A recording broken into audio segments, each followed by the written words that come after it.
Muy buenas. Hoy vamos a hablar sobre algunas curiosidades forenses de un caso concreto que fueron los atentados del 11M en Entrevías y Atocha. Todos recordaréis que hubo una serie de explosiones, unos atentados que produjeron una multitud de víctimas importante. No queremos meternos en teorías de la conspiración, sino centrarnos en la figura de una persona que se llama Corocillán.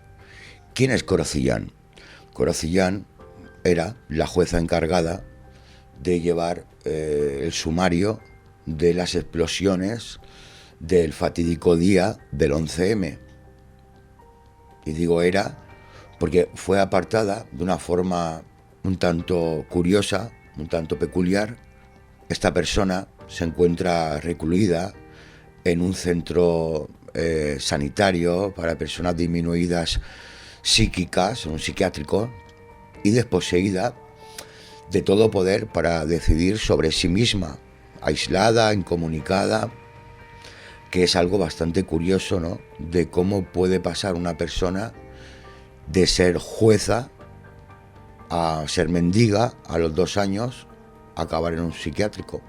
También queremos resaltar la figura de JJ Sánchez Manzano, que es el jefe de los TEDx, es el jefe del cuerpo policial encargado de recoger todas las pruebas policiales de explosivos, restos químicos del fatídico día del 11M. A la izquierda podemos ver la fotografía de la jueza encargada, Corocillán, y a la derecha el jefe de los TEDx, responsable de la desaparición de toneladas de pruebas. Que cuando hablo de toneladas de pruebas lo digo de una forma literal, como vamos a ver a continuación. Que es un caso bastante curioso dentro de la ciencia forense y de la investigación.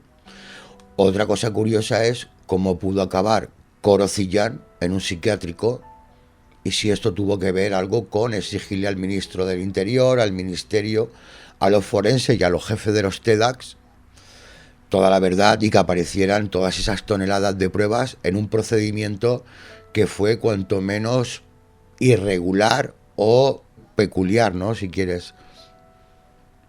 Esta señora, Corocillán, esta jueza, a los 2 años de los atentados, acabó pidiendo dinero, cosa que es un poco extraño porque se supone que tiene una pensión, una paga, al ser ex jueza, y luego acabó en un psiquiátrico, una historia bastante oscura, pero que hay que contarla, me parece curiosa, y que lamentablemente está envuelta en un halo de asesinatos, terrorismo, gobiernos, manipulación de la verdad, o al menos eso es lo que parece. Según la teoría oficial, todo el conflicto vino a raíz o derivado de la guerra de Irak, en Oriente Próximo.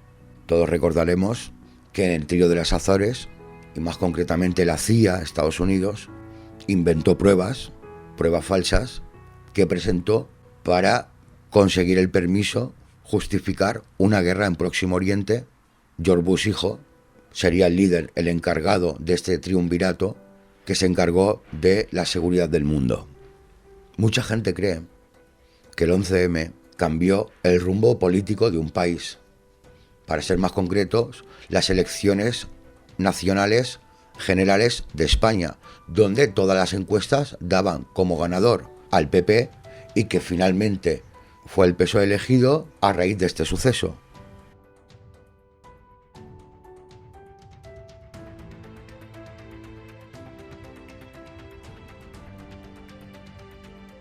Bien, aquí tenemos una de las curiosidades, y es que la fecha de los atentados del 11S, si las sumas, son 911, y 911 días después del 11S sucedió el 11M, una curiosidad cabalística, una casualidad, pero el caso es que el 11S ya había quedado muy olvidado, y parecía que Occidente necesitaba otro 11S en Europa para justificar todos los cambios de leyes y de seguridad con un refuerzo como el del 11M. Pareció muy conveniente. Sea como fuere, George Bush estaba por debajo en las encuestas cuando sucedió el 11M. Y a raíz del 11M y del apoyo que brindó a España, volcaron las elecciones americanas y George Bush volvió a ganar, contra todo pronóstico, dándole la vuelta a las estadísticas y proclamando una propaganda, un eslogan de islamofobia. Así que no fueron solamente unas elecciones las que volcaron el 11M, sino que volcaron las elecciones de Estados Unidos, algo que poca gente tiene en cuenta. Así pues, las estadísticas de dos países cambiaron drásticamente del 11M, de este atentado en Madrid, en Atocha, entre vías, así como en otros lugares. Como podemos observar en las imágenes, parece que hubo más de un artefacto en cada tren, lo que contradice la versión oficial. En este sentido hay muchas contradicciones, muchas curiosidades que no se han aclarado debidamente. Fueron acusados ramas radicales del Islam, ramas que proclamaban la yihad, una yihad dura, pero casualmente, curiosamente, no fueron grabados por ninguna cámara entrando en los trenes. No hay ninguna cámara de metro, de andén, de Renfe que haya grabado a los presuntos autores entrando en los trenes. Ni tampoco se han detenido. Lo que se tiene son colaboradores, ayudantes, gente que supuestamente les ayudó o les proporcionó material, o las tarjetas de teléfono que se utilizaron de locutorios, y se ha detenido a esta gente que regentaba locutorios. Y estas son las únicas personas que tenemos. No tenemos a los autores materiales, cosa que la gente no sabe, cree que están detenidos. Solo siguen en la cárcel 1 o 2 personas, porque no hay consistencia en las acusaciones a los detenidos. De hecho, se llega al extremo de decir que uno de los terroristas armó un explosivo con una de sus propias tarjetas de su propia tienda o con su propia tarjeta personal de móvil, así como otras multitudes de cosas que no cuadran. Y estas son las únicas personas que tenemos. No tenemos a los autores materiales, no están grabados ni entrando ni saliendo y no se les puede investigar.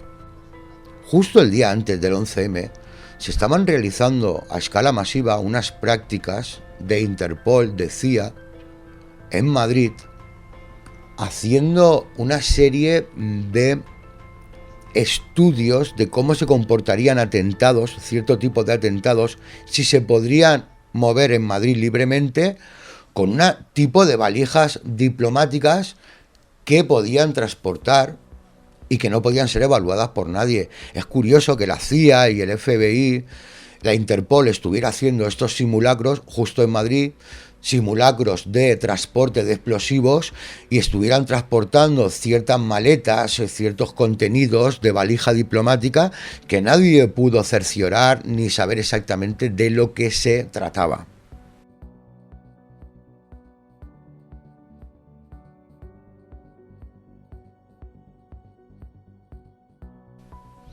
Y bueno, pues transitaron a sus anchas por Madrid durante 2 días, transportando todo tipo de objetos que no pudieron ser evaluados en una operación de detección, en un simulacro de detección de explosivos.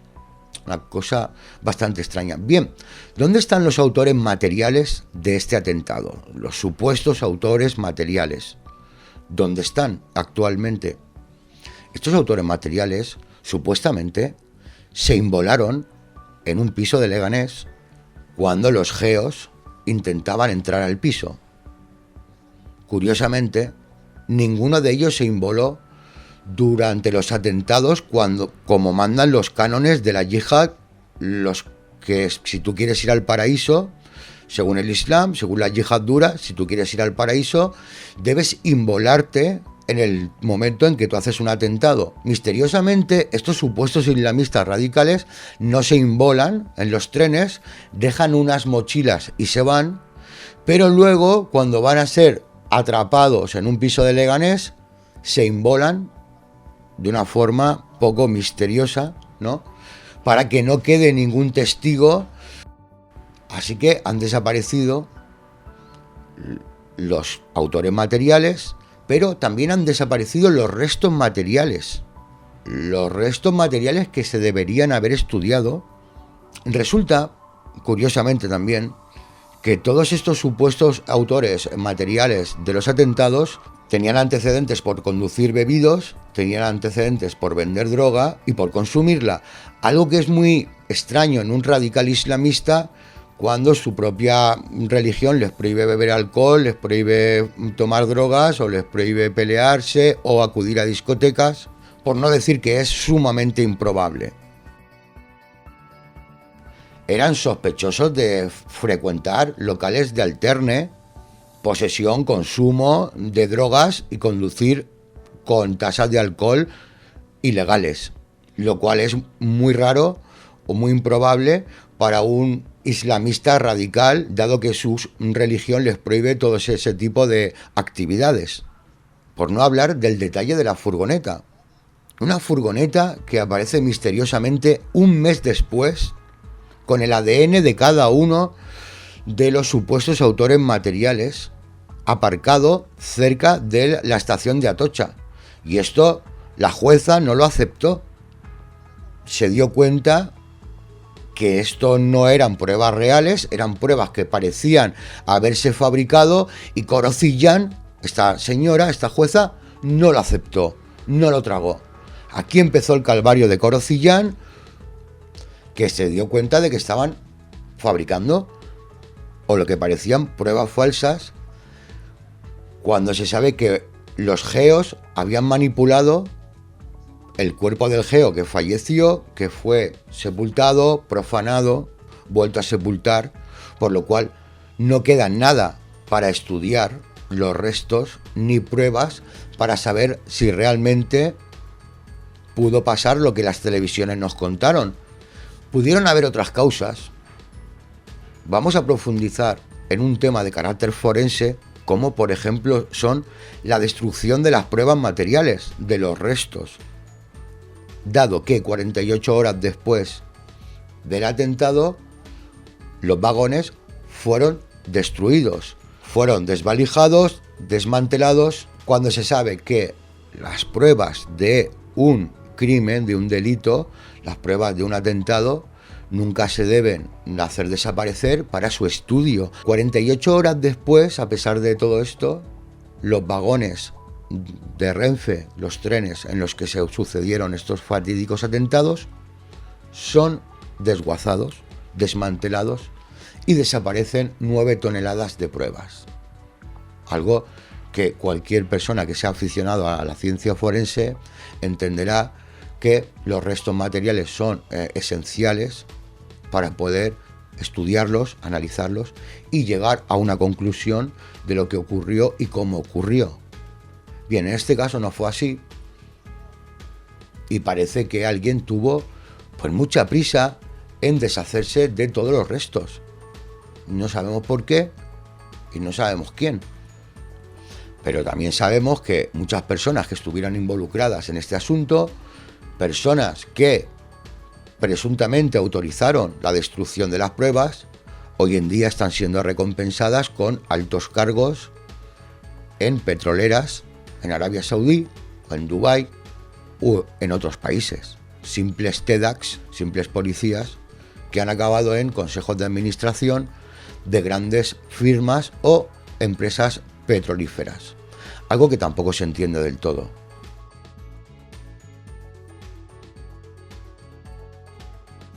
Cualquier persona puede intuir que lo último que se hace a la hora de investigar un caso es destruir las pruebas, destruir los restos. Bien, en este caso esto fue lo primero que se hizo y parece que a nadie le pareció raro,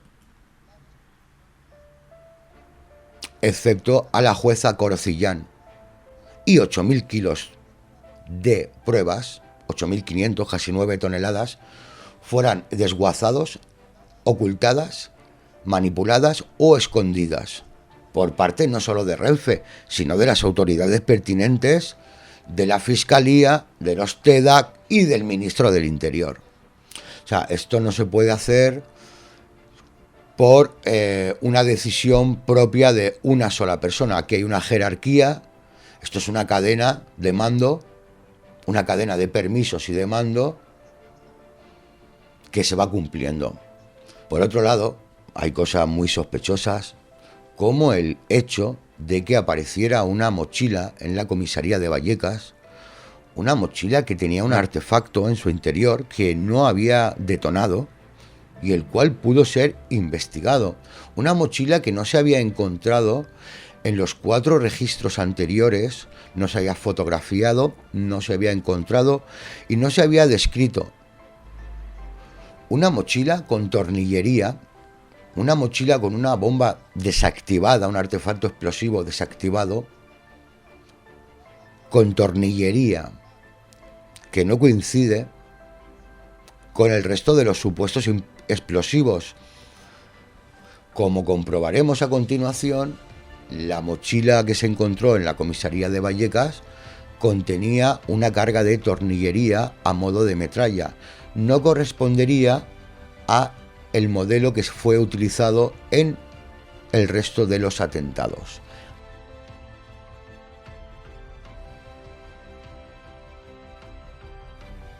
Entonces, la jueza Corocillán se dio cuenta de lo que estaba pasando. Le estaban metiendo bombas falsas, pruebas falsas, y que en la furgoneta no habían encontrado ni explosivos ni ADN hasta que llegaron los TEDx y encontraron todas las pruebas, lo cual es bastante sospechoso.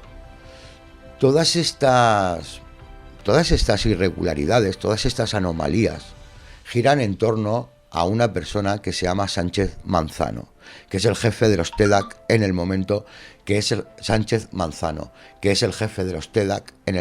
sucedieron estos atentados. Entonces, lo que no se entiende es cuál es el vínculo entre Sánchez Manzano, el gobierno y Renfe.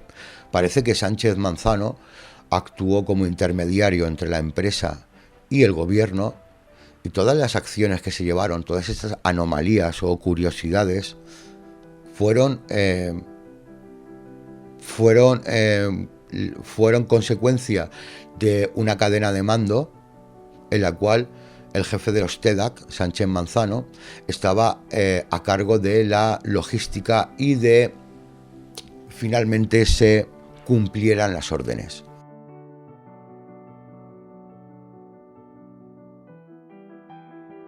Este señor, Sánchez Manzano, se encuentra actualmente en los consejos de dirección de las empresas de petróleo de Dubái.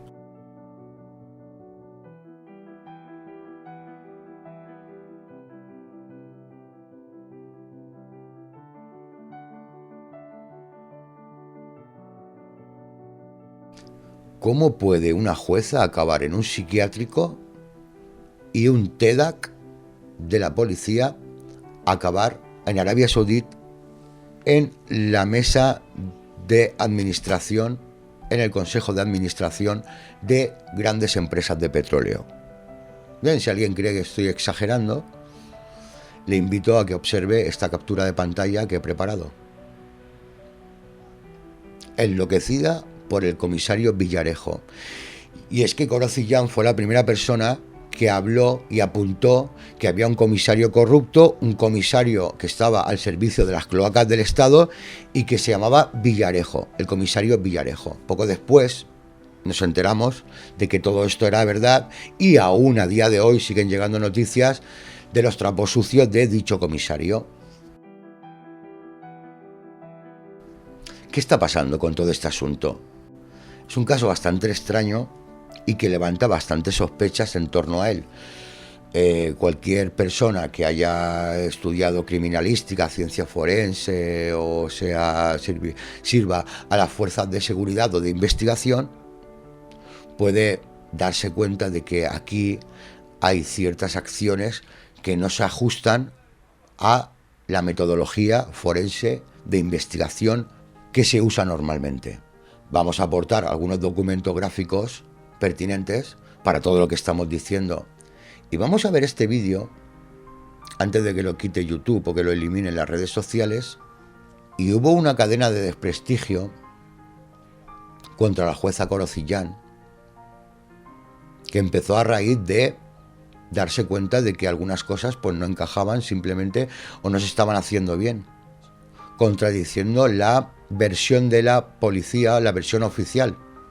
Como conclusión, los atentados del 11M, fueran hechos por quien fueran hechos, con una autoría que yo desconozco, no se han investigado correctamente y se han usado como pretexto para crear una serie de leyes, crear una presión mediática, una guerra política, para cambiar el resultado de dos elecciones, una la de Estados Unidos y otra la de España, y para que los medios de comunicación, farmacéuticas y la seguridad privada se hagan muchísimo más ricos aún. En las desgracias de unos están los tesoros de otros, están las oportunidades, y evidentemente esto fue una oportunidad para según qué personas, para aumentar sus beneficios. Al mismo tiempo, George Bush consiguió su mandato, su segundo mandato, y Aznar se fue a dar conferencias a Houston. Se produjo el eje del mal contra el cual debíamos luchar todo Occidente, y evidentemente la gente aprobó una guerra, la gente aprobó las nuevas medidas y las nuevas leyes en vista de lo acontecido. Por lo tanto, lo acontecido ayudó bastante a cambiar las cosas y cumplir la hoja de ruta de ciertas élites y mandatarios.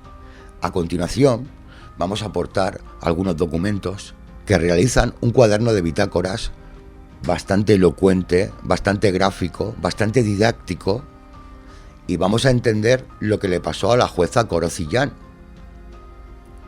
que sufrió un calvario personal, político y legislativo, cuando se dio cuenta de que le estaban engañando, en pocas palabras. Esta señora presionó para saber la verdad. Puedes acabar en la calle o en un psiquiátrico, porque en España hay cosas que es mejor no saberlas. Esta señora sufrió un acoso y derribo con la colaboración de agentes exteriores, todo un mecanismo, una cadena de mando. Y aún hay personas que quieren investigar este asunto, pero está totalmente capado, está totalmente oculto, y parece que hay algo oscuro, sinceramente, parece que hay algo oscuro en esta investigación, parece que no se quiera enseñar toda la verdad, cuando se supone que la verdad no le hace daño a nadie. Estos señores, esta gente que fabricó pruebas o que esconde la verdad, son la gente que nos gobierna, son la gente que decide por nosotros, así que se debería de exigir una cierta transparencia a todos los organismos públicos, sean ministerios, sean fiscalías, sean cuerpos de seguridad del Estado o quien fuese. Evidentemente se ha dado carpetazo al asunto y se ha dado carpetazo en falso. Bien, a continuación aporto algunos documentos de medios masivos, donde intentaré demostrar que las cosas que he dicho hoy pues tienen un sentido y que son veraces y verosímiles. Un abrazo y hasta el próximo vídeo.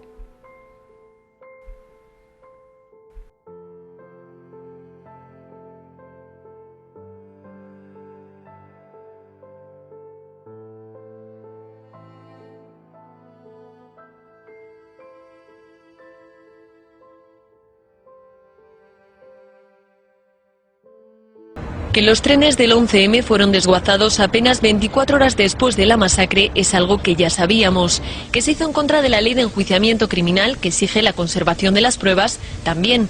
Pero ahora el ingeniero Carlos Sánchez de Roda añade un detalle más. Al menos 90 toneladas de material desaparecieron sin dejar rastro. En estas fotografías correspondientes al vagón 5 de la calle Tellet podemos observar cómo se procedió a una meticulosa retirada de todos los restos próximos al foco de explosión, en muchos casos con presencia policial. Según los cálculos de Sánchez de Roda, la diferencia entre el peso de los trenes y el entregado finalmente al desguace revela que se guardaron 90 toneladas de restos, aproximadamente 9 correspondientes al coche de Tellet. La pregunta es sencilla: si de esas 9 toneladas lo único que se entregó al juez fue este clavo, ¿dónde está el resto?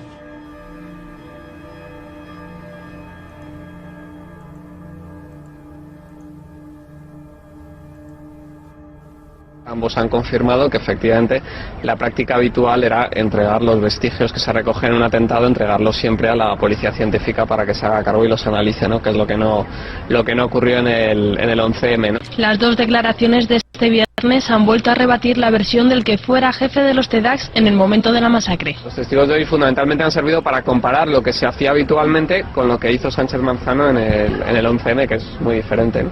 Durante su declaración, el exsubdirector general de la Policía Nacional, Pedro Díaz Pintado, ha confirmado que nunca se eliminan restos de la escena de un crimen sin autorización judicial.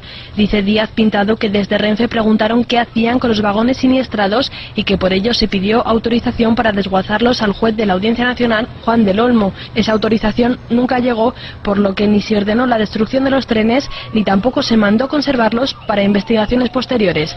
Además, el químico Manuel Escribano, el segundo testigo en declarar, confirma que aunque lo normal hubiese sido enviar los restos a los laboratorios de la policía científica, esto nunca sucedió. El perito de la policía científica ha explicado que los días 11 y 12 tuvieron todo preparado en el laboratorio pensando que les iban a empezar a llegar los vestigios y que, bueno, que definitivamente no les llegaron. Un juzgado de Madrid ha admitido a trámite la querella de la Asociación de Ayuda a las Víctimas del 11M contra el antiguo responsable de los TEDx. Esta decisión se produce solo 5 días después de que se presentara la querella criminal con una rapidez a la que no nos tiene muy acostumbrados, Nieves, la justicia española. Buenas noches. Buenas noches, Dieter. El juez entiende que los hechos denunciados pueden ser constitutivos de delito. La querella criminal se interpuso contra el excomisario Juan Jesús Sánchez Manzano y la perito química de los TEDx como presuntos autores de los delitos de omisión del deber de perseguir delitos, de encubrimiento por ocultación de pruebas y de falso testimonio. Ambos han sido citados para el próximo 10 de agosto y se ha fijado para el próximo 1 de septiembre una ronda de declaraciones de testigos. La asociación que preside Ángeles Domínguez les acusa de entorpecer la investigación de la matanza y de hacer desaparecer las pruebas que hubieran permitido saber qué explotó en los trenes, una de las mayores incógnitas que dejó sin cerrar la sentencia del mayor atentado de la historia de España.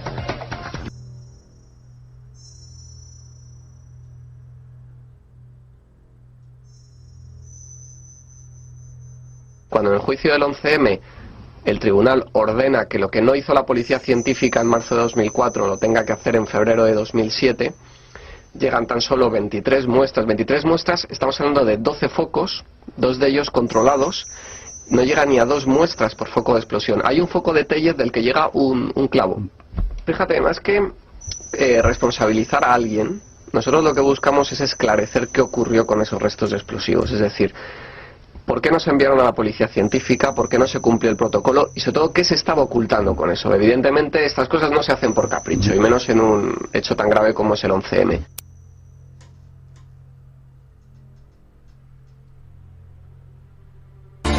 7 de julio de 2009. La Asociación de Ayuda a las Víctimas del 11M se querella contra el exresponsable de los TEDx, Juan Jesús Sánchez Manzano. El objeto de la querella, una de las principales incógnitas de la masacre, el arma homicida, los explosivos. Las víctimas entienden que Sánchez Manzano había omitido el deber de perseguir los delitos, ocultado pruebas y ofrecido falso testimonio por los atentados de Madrid. La querella se admite a trámite. 14 de septiembre de 2009, Sánchez Manzano presta declaración después de ausentarse en la primera convocatoria para declarar por estar, decía, de crucero. Le preguntan, entre otras cosas, los motivos por los que desaparecieron los kilos y kilos de pruebas que la policía de Madrid recogió en los escenarios de la masacre y que quedaron a su cargo. 16 de septiembre de 2009, Sánchez Manzano recibe un fuerte revés judicial al rechazarse la querella que interpuso contra el diario El Mundo y Federico Jiménez Los Santos por intromisión del derecho al honor. En su auto, el juez no solo absuelve a Jiménez Los Santos, Pedro J. Ramírez, García Abadillo o Fernando Mújica, sino que también alaba el celo profesional de los periodistas sobre la...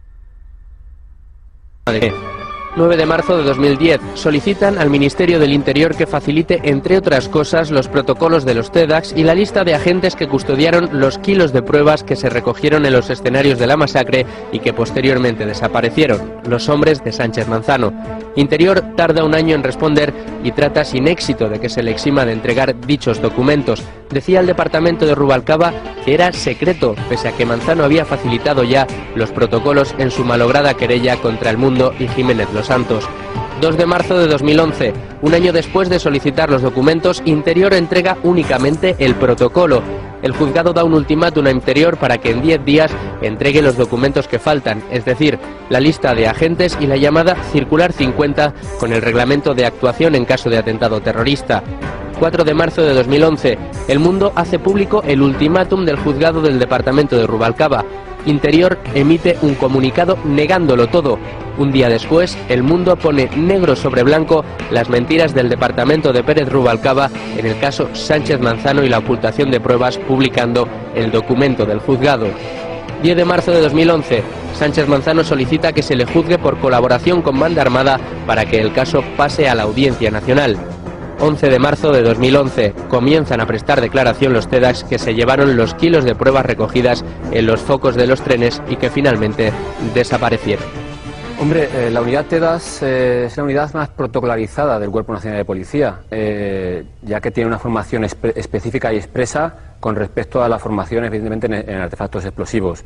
Y el protocolo dice, el protocolo que no quieren darle a la asociación de víctimas, dice que la unidad en la cual se desarrolla la crisis que se produce el explosivo será responsable de actuar ante esa crisis, investigar y llevar hasta el último momento esa investigación. Este señor se salta el protocolo y manda a un mando suyo a cargo de cada foco para que investigue, para que le diga de primera mano lo que hay por encima de la unidad de Madrid, que la cual es la única unidad operativa, y la unidad central, que es la que manda Manzano, es una unidad técnica que simplemente debe de intervenir cuando sea requerido o sea pedida la solicitud de ayuda por parte de la unidad donde se produzca el explosivo. Esto no pasa nunca en Madrid, que pida ayuda a la unidad central, y este señor, le digo, manda a su gente por encima de la unidad de Madrid. La unidad de Madrid trabaja muy mucho, como ha dicho de Pablo antes, y muy bien, pero luego, por ejemplo, él tiene un asesor personal que va en todos los focos y es el que mandan a cargo del foco de Atocha, en la cual está el jefe de la unidad TEDx de Madrid, un inspector jefe que es el que recoge las pruebas y el que en un coche se las lleva a la unidad central. Este señor ni ha sido citado cuando se citó hace un año, ni ha sido citado ahora, ni hoy, ni el lunes. Ha desaparecido por Birli Birloque del... ¿Cómo puede desaparecer una persona que, por lo que estás diciendo, independientemente de que nos quieras decir el nombre o no, está identificada? Está identificada, muy identificada. Ya le he dicho al señor abogado que pregunte el lunes nombre y apellidos a quien corresponda de la unidad central. Ahora está fuera, está en una empresa petrolífera española, pero que le diga, porque este señor fue el que se llevó las pruebas de Atocha, ese señor fue el que estuvo en todos los puntos, en todos los focos, asesorando a Manzano y no figura en ningún lado. En una empresa petrolífera, supongo que con un cargo directivo. Claro. Es decir, que está cobrando bien. Bien. Vale, muy o sea bien. que podríamos incluso interpretar que ha sido premiado. Evidentemente, es una empresa del Estado, con lo cual ha sido muy bien premiado. Pero ya digo que le cite, porque nosotros los policías somos los que estamos deseando que se investigue si cada quien ha sido. Manda a desaparecer 3.000 kilos de restos que intervienen y cogen los TEDx de Madrid. Manda a destruir los trenes, que nunca se ha hecho porque hay coches que han explosionado y en Canillas están durante años, en los cuales los policías científicos, los compañeros de científica y los compañeros de los TEDx están investigando. Hoy hemos podido avanzar porque sí han sido identificadas algunas de las personas que los transportaron hasta la unidad central, con lo cual, bueno, pues ahora se podrán realizar más citaciones a estas personas también para ir viendo qué hicieron con esas muestras, dónde las depositaron, etcétera. Bueno, ahí todo el mundo obedecía órdenes. Si las órdenes son yo me lo llevo o esta persona se la lleva, pues entonces aquí pues también habrá que saber por qué Sánchez Manzano ordena que las muestras se las lleve quien no se las tiene que llevar, pero esa es una pregunta a hacerle a Sánchez Manzano. Creo que Dieter acaba de conseguir unas declaraciones, no las hemos oído, del SUB, que es el sindicato que nos sentó en el banquillo a Luis del Pino y a mí, por haber dicho de Sánchez Manzano lo que ahora dicen en la querella que han presentado contra él. Antes iban juntos, con el mismo abogado, Fuster Fabra, abogado del general Galindo, creo que abogado también de uno de los implicados del caso Faisán, abogado y coordinador de toda la estrategia para machacar a los medios desafectos y desagradables. Tres, no ha habido más, que hemos estado empeñados en averiguar el 11M. ¿Y qué dicen los del SUB? Sí, contra el inspector Sánchez Manzano. Pero relacionada contra este señor Sánchez Manzano, ¿pero derivada del 11M o al margen del 11M? No, derivada del 11M, es decir, estamos personados en la querella. Y concretamente acusan de... No, nosotros lo que estamos es colaborando con esa asociación de víctimas que ha interpuesto la querella. Van también con la asociación. Es que... ¿Cree usted que está obstruyendo o obstaculizando, mejor dicho, el Ministerio de Interior, la labor de una juez, en este caso Corocillán, que quiere seguir investigando el papel de los TEDx y concretamente del señor Sánchez Manzano, aquel 11M? La obligación de cualquier ciudadano, y más si hablamos de poderes públicos, y en este caso del gobierno, es colaborar con la justicia. Es decir, si cualquier ciudadano está obligado de forma normal a colaborar con esa justicia, más los poderes públicos, ¿no? Esa es una máxima que está ahí, que desde luego debemos de poner de manifiesto. Por las actuaciones que estamos viendo, sí que es verdad que se está, no sé si obstaculizando, pero desde luego no se está colaborando lo que se debiera colaborar con la jueza que está investigando este asunto. Y estamos a tiempo de rectificar. Quiero decir que el ministro está a tiempo de mandar esos informes y de mandar los nombres de los TEDx, porque además ellos están deseando declarar y están deseando decir qué es lo que pasó ese día, cuáles fueron sus pautas de actuación, qué se les ordenó, qué se les dijo que tenían que hacer, y por lo tanto yo creo que esa comparecencia en sede judicial de estos TEDx aclararía desde luego algunas de las dudas que existen sobre ese atentado. ¿Que tendrán que ir? Nosotros, hasta que no ha habido una querella de una asociación de víctimas, no hemos podido sumarnos a esa querella, y desde luego estamos haciendo todo lo posible para que para que primero se sepa la verdad. Nosotros siempre hemos querido saber la verdad del 11M, a pesar de lo que se ha podido entender. Sin duda, no es que lo creamos, es que lo afirmamos, y por eso estamos personados en esa causa. Porque además son los propios TEDx los que ya han declarado en el juzgado, los TEDx que han tenido oportunidad de ir y que se les ha citado en ese juzgado, los que han declarado que efectivamente recibieron instrucciones ese día que no se ajustaban al protocolo, cosa que estaban ya acostumbrados a hacer en ocasiones anteriores, y que que eso ha llevado pues a lo que llevó, ¿no? Pues a la desaparición o presunta desaparición de pruebas y a los delitos por los que se acusa ahora mismo a Sánchez Manzano, que son demasiado graves, ¿no?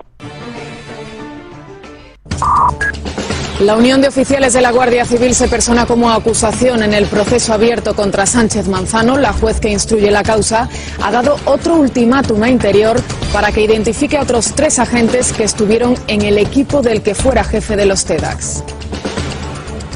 11M. El TEDx clave en el traslado de los restos del 11M dice que él no estaba. También es una información que encontramos en el diario El Mundo. Todos los agentes de la Brigada de Madrid lo señalaron, 5 concretamente, como el hombre de Manzano en la estación de Atocha. Él asegura que no salió de la unidad central ese día. Es la información que podemos encontrar hoy también en este Es que diario. Si lo admite, ya es un delito tremendo, el mismo delito que Sánchez Manzano, que está en el banquillo.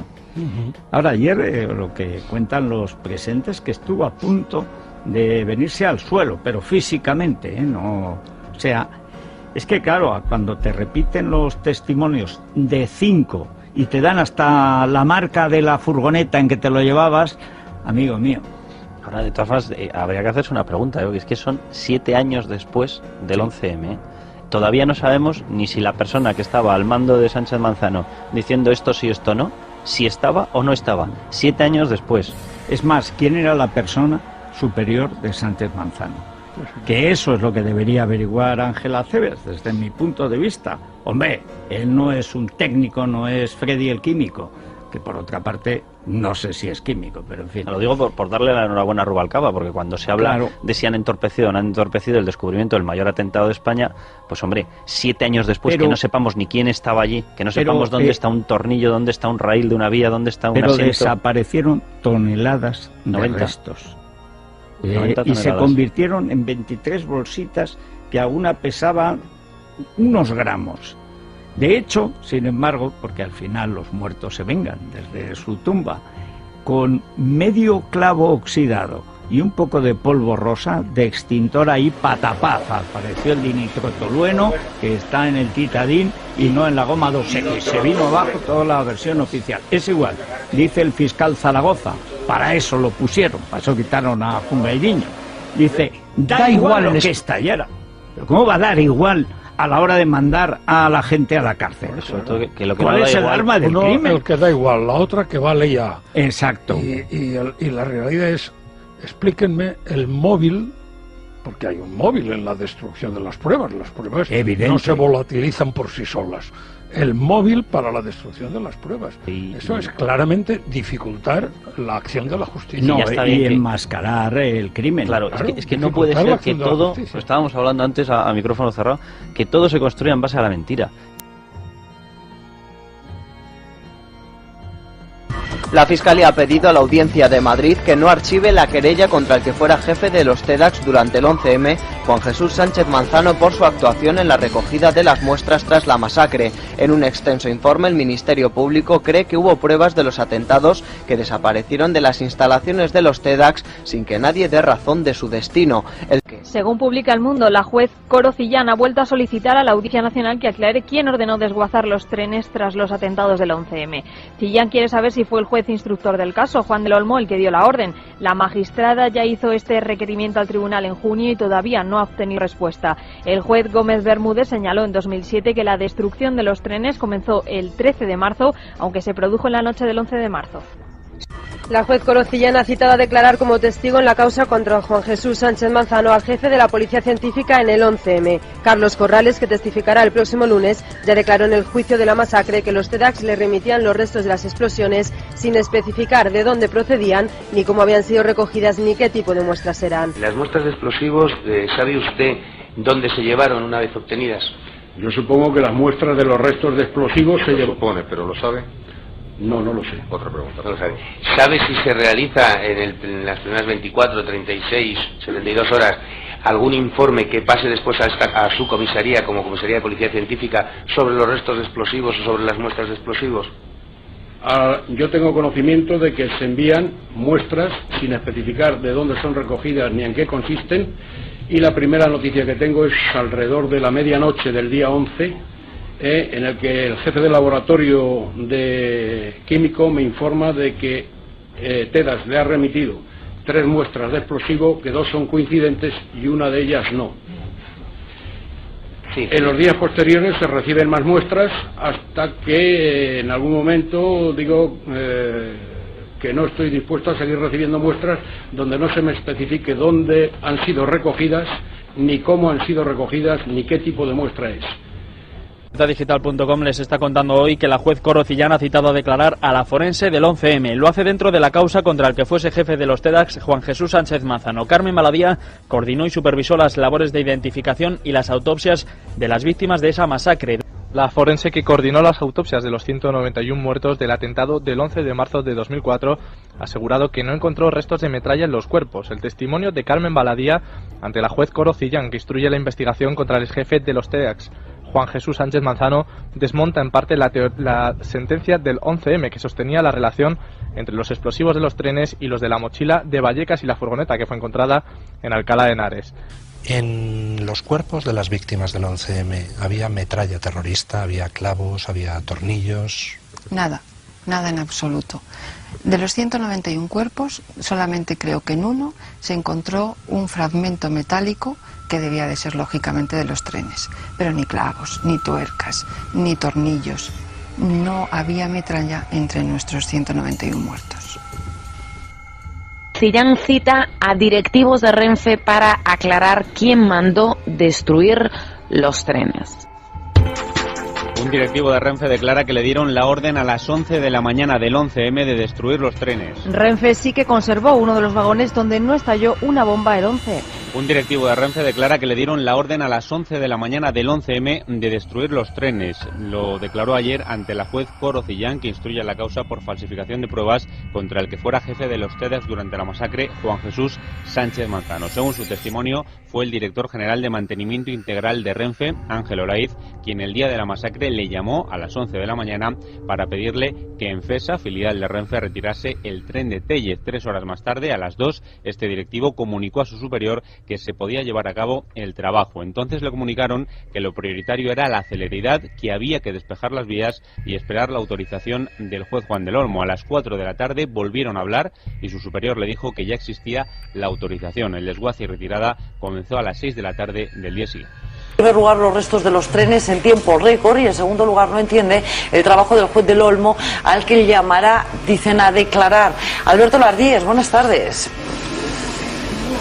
Muy buenas tardes, Pilar. Ya hace bastante tiempo que la juez Coro Cillán cogió este complicado toro por los cuernos, el de 11M, y quiere llegar hasta el final, quiere conocer todos los detalles, todas las incógnitas aún por resolver de esos terribles atentados. Y por eso lo último que ha hecho Cillán ha sido admitir a trámite una petición del sindicato Manos Limpias para que declaren en la causa tanto el juez Juan del Olmo como la fiscal Olga Sánchez, que se encargaron de juzgar el tema del 11M en la Audiencia Nacional.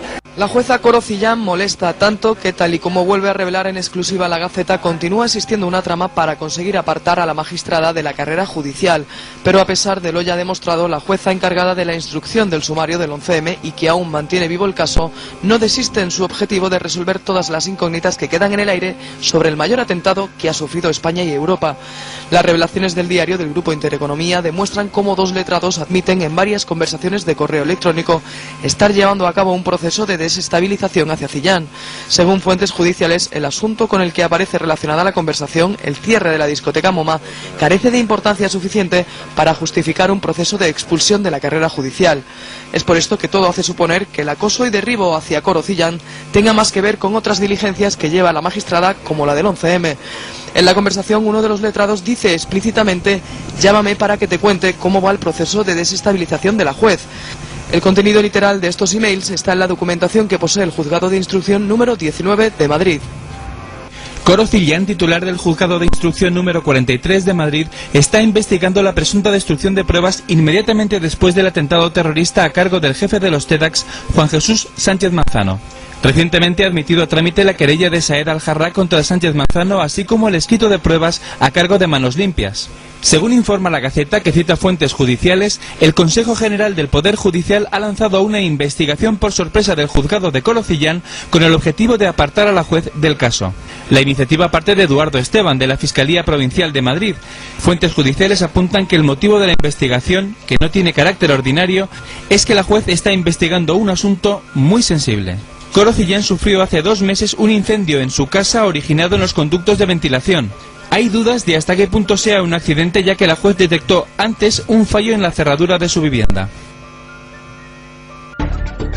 La Audiencia Nacional ha ordenado el archivo definitivo de la causa abierta contra el comisario y exjefe de los TEDx, Juan Jesús Sánchez Manzano. La juez Corocillán, encargada de instruir la demanda presentada por la Asociación de Ayuda a las Víctimas del 11M, le imputaba por los delitos de falso testimonio, omisión del deber de perseguir delitos y encubrimiento a raíz de la querella. Ahora los magistrados de la audiencia defienden que la actuación del artificiero en los atentados de Madrid es cosa juzgada.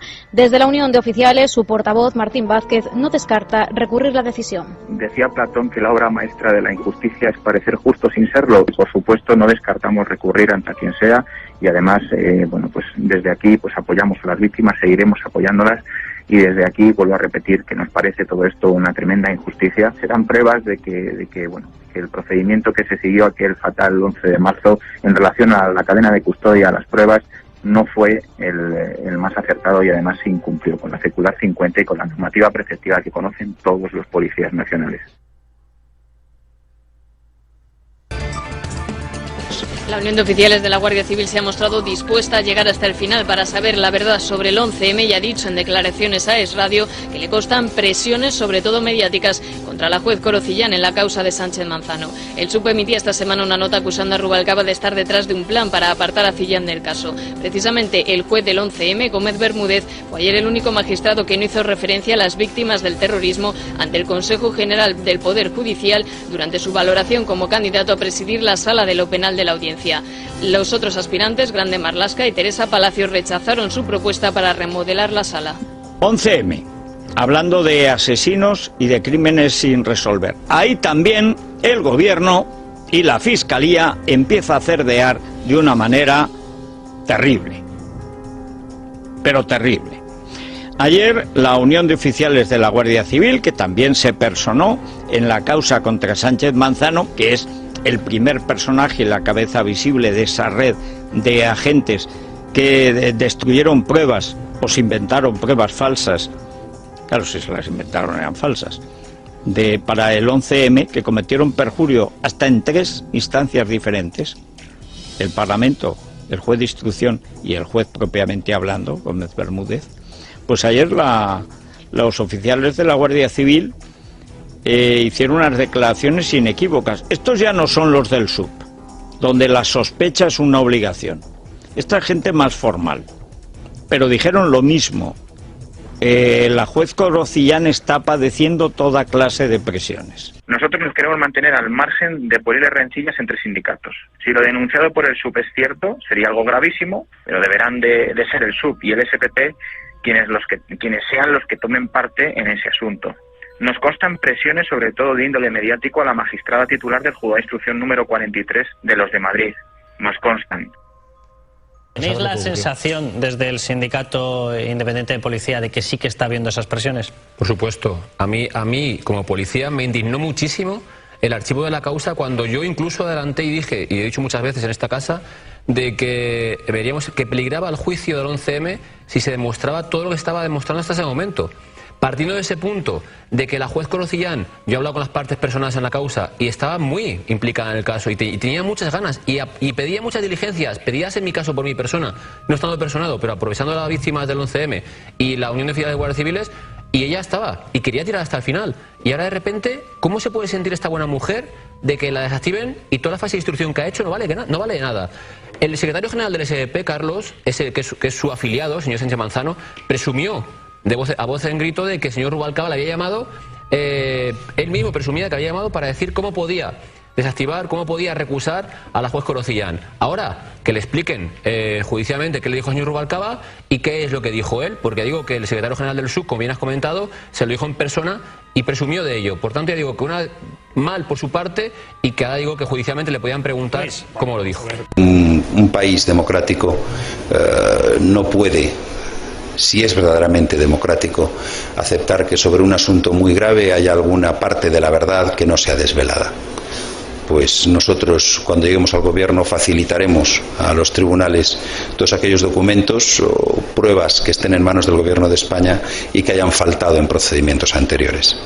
Le pregunto en concreto por las presuntas irregularidades en el marco del 11M. Me gustaría saber si el compromiso ahora en el gobierno también es seguir investigando en este sentido. Gracias.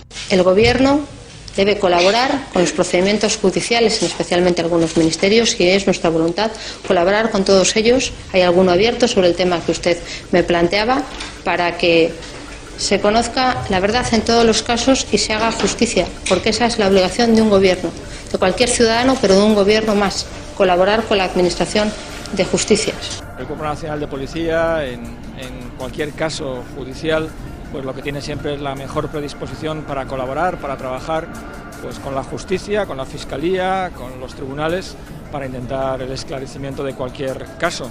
Y en un atentado de esta naturaleza que costó tanto sufrimiento a la sociedad española, pues con mayor motivo. La Audiencia de Madrid archiva la causa contra Sánchez Manzano sin abordar si hubo destrucción de pruebas en el 11M, una decisión que se adopta además en contra del criterio del Ministerio Fiscal. La Sala se agarra al archivo por el Juzgado número 6 de Madrid en 2009 de una denuncia presentada por el partido extraparlamentario Alternativa Española, basada en el libro Titadine del perito químico Antonio Iglesias. 2 semanas después se presentó otra querella más detallada de la Asociación de Ayuda a las Víctimas del 11M, que sí prosperó y que ha permitido que 16 TEDx hayan calificado en sus testimonios de irregular la actuación del que fuera su superior cuando se produjo la masacre, Juan Jesús Sánchez Manzano. La decisión de la Audiencia de Madrid es recurrible ante el Tribunal Supremo. 8 años llevan toreando a las víctimas del 11M y vamos, yo creo que las víctimas del 11M deberían plantarse de una vez, porque el sistema de ir ahora a recursos, pues sí, se puede presentar recurso ante el Tribunal Supremo y a lo mejor pues dentro de 2 años pues se ve el recurso y dentro de 2 años pues se vuelve a archivar la causa contra Sánchez Manzano, porque bueno, pues para eso se pueden hacer unas llamaditas desde las instancias políticas oportunas. No sería la primera vez, ¿verdad?, que asistimos a sentencias aberrantes. Bueno, ¿qué vamos a hacer? ¿Seguir confiando en una justicia que ha demostrado que no pretende otra cosa, al menos en las instancias por las cuales se ha pasado, que cerrar todo lo relativo al 11M? ¿Se topan las víctimas, por fin, con una juez dispuesta a tirar de la manta y a llegar a donde haya que llegar? Y no solo se emprende una campaña mediática infame contra esa juez, sino que en vista de que la juez no se achanta, entonces se recurre a argumentos absolutamente escandalosos para cerrarles a las víctimas del 11M una causa, basándose en que no sé quién presentó hace 2 años una querella contra Sánchez Manzano que ni siquiera llegó a durar 15 días porque la Audiencia Nacional la mandó a la papelera. y le cierran a las víctimas la causa. ¿Pero de qué van estos señores? ¿Qué van a hacer ahora las víctimas? ¿Qué pueden hacer? ¿Qué es lo que les están diciendo? ¡Hala, recurran ustedes, sigan ustedes perdiendo el tiempo, vamos a torearlas un poquito más! No, hombre, no. A quien hay que pedirle responsabilidad en este momento es a quien tiene el gobierno. El Partido Popular tiene mayoría absoluta. El Partido Popular ocupa el Ministerio de Justicia. El Ministerio de Justicia tiene dos vías legales distintas para reabrir la causa del 11M.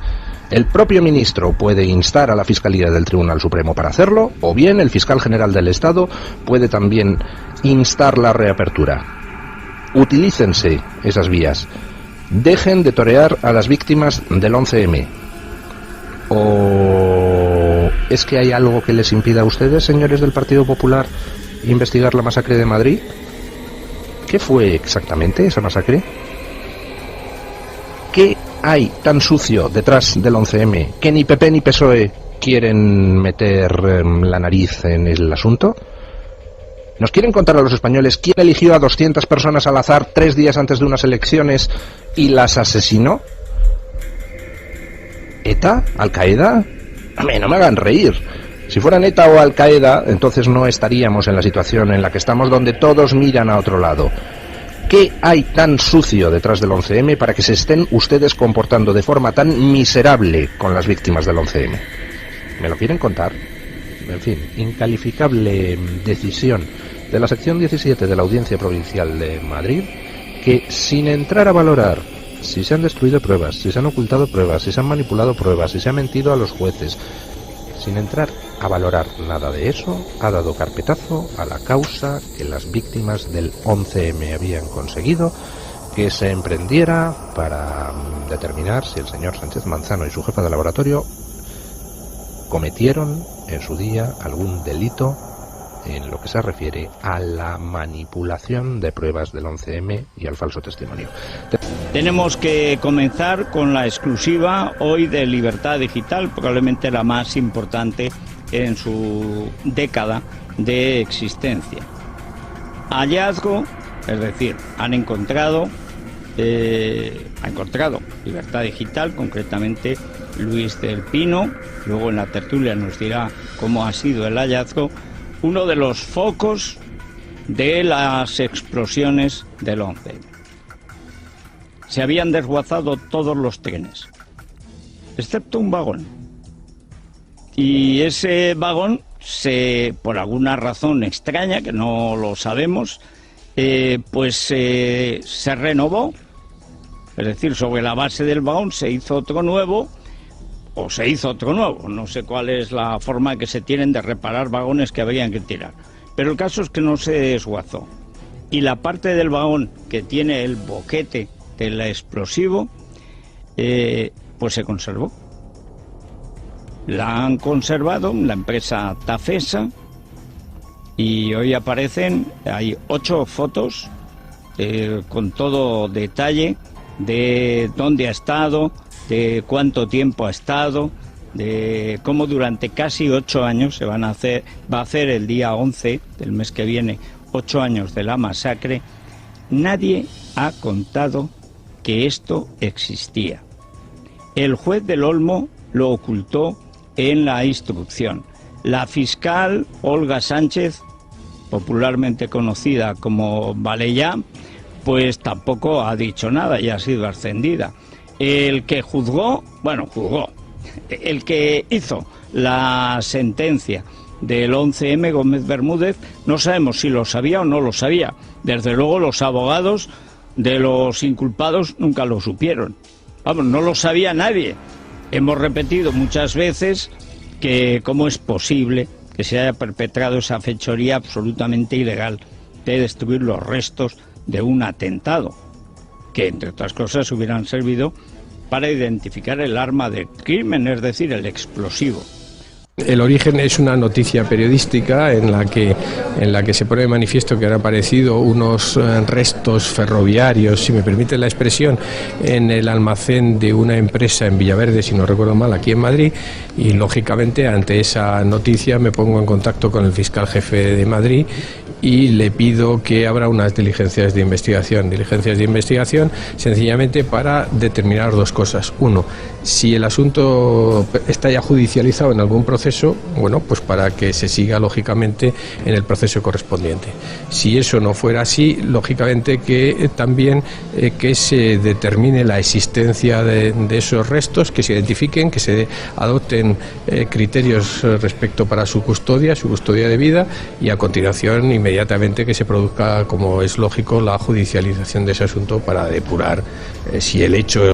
La empresa que custodia el vagón del 11M denuncia un asalto a sus instalaciones. Según informa La Gaceta, hace una semana 2 individuos entraron en las instalaciones de la compañía ferroviaria Tafesa, subcontratada por Renfe, donde se encuentran los restos del vagón de la estación de Santa Eugenia, que desveló una exclusiva Libertad Digital. Un trabajador de la compañía ha informado a La Gaceta que los hechos se produjeron a las 12:30 de la madrugada del sábado 3 al domingo 4 de marzo y que los asaltantes tuvieron que romper las vallas del recinto para acceder a él. Este asegura además que no eran simples cacos, ya que se fueron directamente al cobertizo donde se encuentran los restos. Estando en el hangar fueron descubiertos y los 2 hombres se dieron a la fuga con agilidad y dominio del lugar. También cuenta La Gaceta que la juez Corocillán, la instructora de la causa contra el ex jefe de los TEDx Sánchez Manzano, tendrá que declarar ante la Fiscalía de Madrid después de que el Consejo General del Poder Judicial le abriera diligencias por posibles faltas de disciplina en otras causas. Y entre tanto, el Partido Popular en la Asamblea de Madrid ha pedido que se investigue hasta el final el 11M. Lo hacía su diputado Luis Peral. El domingo 11 de marzo se cumplirán 8 años del asesinato de casi 200 personas que viajaban en medios de transporte público en la Comunidad de Madrid. Nunca podré olvidar las 200 bolsas negras en IFEMA que contenían los restos de aquellas víctimas del terrorismo. Ruego conste en acta mi deseo, compartido por muchos millones de españoles, de que estos atentados terroristas sean investigados hasta el final, durante todos los años que sean necesarios, hasta que se sepa toda la verdad. Muchas gracias. Ni la Fiscalía ni nadie va a reabrir el caso del 11M. Así lo ha puntualizado hoy el fiscal general del Estado, Eduardo Torres Dulce, quien ha subrayado que el sumario declaró unos hechos probados y estos son incontestables. Mire usted, yo vengo a un acto en el Consejo del Poder Judicial y por lo tanto no voy a hacer ninguna declaración específica totalmente. Lo único es que me reafirmo en lo que he dicho desde el primer momento, que el sumario del 11M declaró unos hechos probados y que esos hechos probados son incontestables. Por lo tanto, ni la Fiscalía General ni nadie va a reabrir el caso del 11M. Otra cosa es que se produzcan, como ya dije en su momento, algún tipo de denuncia que merece ser investigada, que no significa en modo alguno reabrir el caso, sino investigar los términos estrictos de esa denuncia y si los hechos están ya judicializados o no merecen ningún otro tipo de reproche, pues archivarlos, no hay absolutamente nada más. Yo creo varias cosas que no me quisiera marchar sin decir. La primera, estamos dándole vueltas a un segundo, porque todos estamos de acuerdo en que se están descubriendo las mentiras flagrantes. Por tanto, si eso es mentira, no es la realidad ni la verdad. Entonces yo creo que aquí no se está jugando una partida de ajedrez. Sé que el juez ha hecho un guiño a los peones, un gran acierto. No, se están jugando dos, en mi opinión. Dos partidas de ajedrez. Una partida de ajedrez es el atentado y otra partida de ajedrez es comienza en el minuto 1 después del atentado, cuando una serie de gente importante entrelazada y de mandos policiales se preocupan profundamente de crear una realidad virtual para convencer a una opinión pública de que los malos son estos. Eso es lo que ha dado lugar al juicio y ahora se está viendo que está basado en hechos que son absolutamente falsos. Por tanto, para mí hay dos partidas de ajedrez importantes. Yo puedo decir que un importante miembro del gobierno anterior me dijo por 2 veces y muy seriamente: habéis tenido suerte, tú has tenido suerte, Fernando, de quedarte en la cáscara del huevo, porque si hubieras entrado dentro de la cáscara, hubieras durado vivo menos de 24 horas. Ministro importante del gobierno anterior. Yo pienso que la verdad se puede saber si cada uno de los policías que ha mentido, no en el atentado, yo no creo que ETA haya hecho el atentado y no creo que las fuerzas de seguridad tengan nada que ver con el atentado. Es más, no creo que ninguno de los juzgados y culpables tienen nada que ver con el atentado. Pero bueno, eso es otra conversación. Lo que quiero decir es, todos los policías que han mentido en una pequeña cosa, bueno, pequeña, o del teléfono no es tan pequeña, pero vamos, en un dato, si dijeran la verdad de por qué lo han hecho, o quién les ha ordenado esa pequeña mentira, construiríamos un puzzle en el que desvelaríamos cuál es la verdadera trama del encubrimiento. Y la pregunta inevitable, ¿por qué se hace esta trama de encubrimiento si lo que se quiere saber es la verdad? Y esa es la verdadera pregunta. Pues enlazando tu pregunta con la del último espectador, quien va a tener que contestarla, y yo creo que muy pronto, va a ser el Partido Popular, que va a volver a gobernar en España. Y en el